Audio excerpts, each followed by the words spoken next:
सुप्रभात बच्चों, कैसे हैं आप सब लोग। आशा करती हूँ आप लोग बहुत अच्छे होंगे। मैं हूँ आपकी हिंदी व्याकरण की अध्यापिका। तो बच्चों, आज हम पढ़ेंगे पाठ नंबर 8 जिसका नाम है संज्ञा यानी कि नाउन। आइए इसे पढ़ते हैं। यहाँ देखिए सभी बच्चे, संज्ञा यानी कि नाउन क्या होता है। विश्व में पाए जाने वाले सभी प्राणियों, वस्तुओं, स्थानों आदि का नाम कोई नाम अवश्य होता है। जैसे कि उदाहरण देखिए, शाहजहां ने अपनी बेगम मुमताज महल की याद में ताजमहल बनवाया था। भारतवर्ष एक विशाल देश है जिसमें अनेक नगर और गांव हैं। अलमारी में से कोई पुस्तक ले लीजिए। फूल में सुगंध तथा शहद में मिठास होती है। शेर एवं बकरी क्या कभी साथ साथ रह सकती हैं? तो बच्चों, इन वाक्यों में नाम प्रयुक्त हुए हैं कुछ इस तरह, जैसे कि प्राणियों के नाम आए हैं शाहजहां, बेगम मुमताज महल, शेर और बकरी। वस्तुओं के नाम आए हैं बच्चों, जैसे कि ताजमहल, फूल, शहद, अलमारी और पुस्तक। गुणों या अवस्थाओं के नाम आए हैं, जैसे कि सुगंध और मिठास। स्थानों के नाम भी आए हैं बच्चों, भारतवर्ष, देश, नगर और गांव। तो बस बच्चों, इन्हीं सब नामों को संज्ञा कहा जाता है। परिभाषा देखिए इसकी। किसी प्राणी, वस्तु, स्थान, गुण, अवस्था तथा भाव के नाम का बोध कराने वाले शब्दों को संज्ञा कहते हैं। तो आपको समझ में आया संज्ञा क्या होती है बच्चों। किसी प्राणी का नाम, किसी वस्तु का नाम, किसी गुण या अवस्था का नाम या किसी स्थान का नाम संज्ञा होता है। जैसे आपका नाम, मेरा नाम, हमारे आसपास जितनी वस्तु है उनका नाम, हमारे पर्यावरण में जितनी वस्तु है उनका नाम, साथ ही बच्चों हम जिस जगह रहते हैं उसका नाम। ये सभी नाम जो भी नाम होता है, जो अवस्था होती है, जो बच्चों भाव होता है, वह सभी नाम संज्ञा कहलाते हैं। आइए आगे बढ़ते हैं। अब देखिए बच्चों, संज्ञा के भेद, काइंड्स ऑफ नाउन। संज्ञा के 5 भेद हैं। व्यक्तिवाचक संज्ञा, जातिवाचक संज्ञा, भाववाचक संज्ञा, समूहवाचक संज्ञा और द्रव्यवाचक संज्ञा। आइए इन्हें एक एक करके पढ़ते हैं। सबसे पहले देखिए व्यक्तिवाचक संज्ञा, प्रॉपर नाउन। किसी विशेष व्यक्ति, स्थान या वस्तु के नाम का बोध कराने वाले शब्द व्यक्तिवाचक संज्ञा कहलाते हैं। जैसे गीता, राम, श्री कृष्ण, मीरा, ताजमहल, मथुरा, मेरठ, रामायण, गीता, चेतक आदि। दूसरा देखिए बच्चों, जातिवाचक संज्ञा यानी कि कॉमन नाउन। जिन शब्दों से किसी वर्ग या जाति के सभी प्राणियों, स्थानों अथवा वस्तुओं का बोध हो उन्हें जातिवाचक संज्ञा कहते हैं। जैसे लड़का, लड़की, पुरुष, स्त्री, घोड़ा, कुत्ता, विद्यालय, भवन, पुस्तक आदि।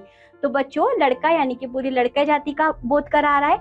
यदि हमने कहा यहाँ पर मुकुल, तो बच्चों मुकुल हमने नाम लिया यानी कि उस स्पेशली मुकुल की बात हो रही है, तो वह व्यक्तिवाचक हो जाएगा। लड़का कहा तो मतलब सभी लड़के, लड़की कहा तो मतलब सभी लड़की। यदि हमने कहा बच्चों प्रिया, तो हमने एक लड़की का नाम ले दिया वहां पर, तो वो व्यक्तिवाचक हो जाएगा।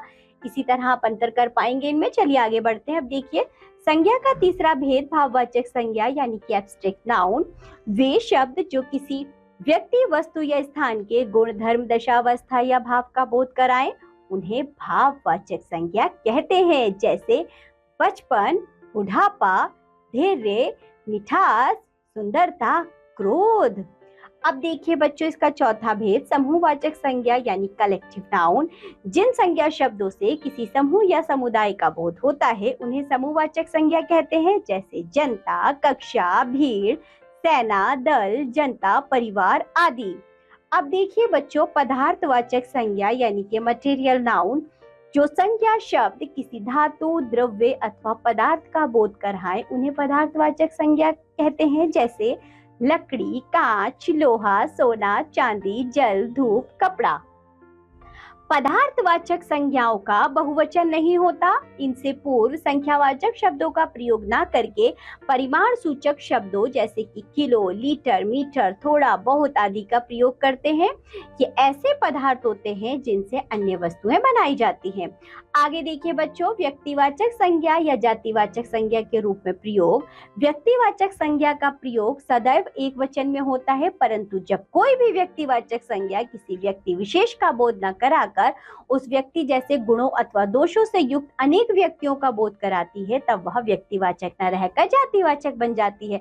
उदाहरण से देखिए बच्चों, जैसे कि भारत की माटी ने अनेक हरिश्चंद्रों को जन्म दिया।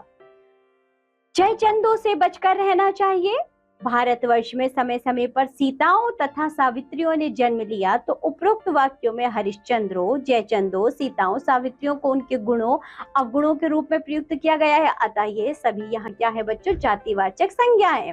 अब देखिए आप जरा, जातिवाचक संज्ञा या व्यक्तिवाचक संज्ञा के रूप में प्रयोग, कभी कभी जातिवाचक संज्ञा भी व्यक्तिवाचक संज्ञा के समान प्रयुक्त होती है। जैसे कि पंडित जी भारत के प्रथम प्रधानमंत्री थे, यहाँ जो पंडित जी है वह जातिवाचक संज्ञा के रूप में प्रयोग ना होकर पंडित जवाहरलाल नेहरू के लिए प्रयुक्त है, अतः यहाँ यह व्यक्तिवाचक के रूप में प्रयोग हो गया है। अन्य उदाहरण देखिए, महात्मा जी ने भारत को स्वतंत्र कराया, तो बच्चों महात्मा जी यहाँ कौन, किसके बारे में बात हो रही है, महात्मा गांधी जी के बारे में। नेताजी भारत माता के सच्चे सपूत थे, तो बच्चों ये हमारा व्यक्तिवाचक होगा। आगे देखिए, भाववाचक संज्ञाओं की रचना, फॉर्मेशन ऑफ एब्स्ट्रैक्ट नाउन्स। भाववाचक संज्ञाएं दो प्रकार की होती हैं, जो मूल रूप से भाववाचक संज्ञा हो, जैसे कि सुख, दुख, ज्ञान, अपमान, सत्य आदि।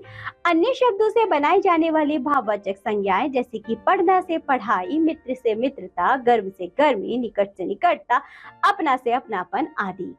5 प्रकार के शब्दों से भाववाचक संज्ञाएं बनाई जाती हैं, जैसे कि जातिवाचक संज्ञा से बच्चों नारी से नारीत्व, मनुष्य से मनुष्यता, बच्चा से बचपन, शत्रु से शत्रुता आदि। सर्वनामों से देखिए, स्व से स्वत्व, अपना से अपनापन, मम से ममता। विशेषणों से देखिए बच्चों, सुंदर से सुंदरता, गर्म से गर्मी, मीठा से मिठास। और क्रियाओं से पढ़ना से पढ़ाई, लड़ना से लड़ाई, सजना से सजावट आदि। अव्ययों से देखिए, दूर से दूरी, निकट से निकटता, मना से मनाही आदि। नीचे विभिन्न शब्दों से भाववाचक संज्ञाएं बनाई गई हैं, उन्हें ध्यान पूर्वक पढ़िए बच्चों। चलिए इन्हें पढ़ते हैं जरा। पहले देखिए क्या है, जातिवाचक संज्ञा से भाववाचक संज्ञा किस प्रकार बनती है, जैसे कि देव का देवत्व, मित्र का मित्रता, दानव दानवता, भाई भाईचारा, वकील वकालत, डाकू डकैती, बंधु बंधुत्व, धीरज धैर्य, पुरुष पुरुषत्व, सिंह सिंहत्व, समाज सामाजिक, जाति जातीयता, माता मातृत्व, स्त्री स्त्रीत्व, स्वामी स्वामित्व, पंडित पांडित्य, कवि कवित्व, चोर चोरी, सज्जन सज्जनता, ठग ठगी, व्यक्ति व्यक्तित्व, पशु पशुता या पशुत्व। आगे देखिए बच्चों, सर्वनामों से भाववाचक संज्ञा बनाना, निज निजत, सर्व सर्वस, मम ममता या ममत, स्व का स्वत्व, पराया परायापन, अहम अहंकार, अपना अपनापन। अब देखिए बच्चों, विशेषणों से भाववाचक संज्ञा बनाना, जैसे कि दुष्ट दुष्टता, साधु साधुता, वक्र वक्रता, प्रवीण प्रवीणता, सरल सरलता, मधुर मधुरता, ऊंचा ऊंचाई, काला कालिमा, सफल सफलता, निर्धन निर्धनता, कठिन कठिनता, बुरा बुराई, चतुर चतुराई, भला भलाई, आवश्यक आवश्यकता, खट्टा खटास, अधिक अधिकता, स्वस्थ स्वास्थ्य, युवक यौवन, प्यासा प्यास, कम कम कमी, एक एकता, चालाक चालाकी, कुशाग्र कुशाग्रता, हरा हरियाली, महान महानता, लाल लालिमा, मूर्ख मूर्खता, लंबा लंबाई, वीर वीरता, सूक्ष्म सूक्ष्मता, महात्मा महात्म्य, सफेद सफेदी, सर्द सर्दी।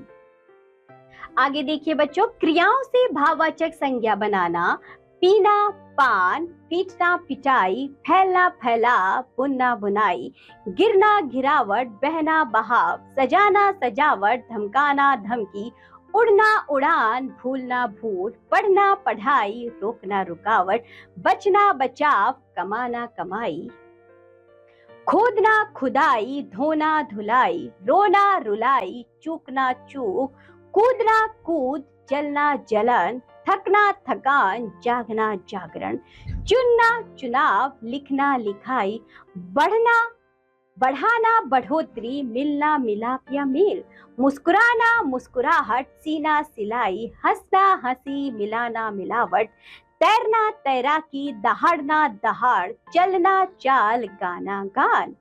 अब देखिए बच्चों, अव्यय शब्दों से भाववाचक संज्ञा बनाना, समीप समीपता, ऊपर ऊपरी, मना मनाही, दूर दूरी, निकट निकटता, धिक धिक्कार। तो बच्चों इसी के साथ ये पाठ होता है यहाँ समाप्त। आज हमने पढ़ा संज्ञा, संज्ञा के भेद जाने और बच्चों किस प्रकार संज्ञा, सर्वनाम, क्रिया, विशेषण, अव्यय शब्दों से भाववाचक संज्ञाएं बनाई जाती है। हमने ये भी पढ़ा, आप लोग इन्हें अच्छे से याद करिए। इस वीडियो को देखिए। अब हम मिलेंगे आपसे अगली कक्षा में, तब तक के लिए बाय बच्चों।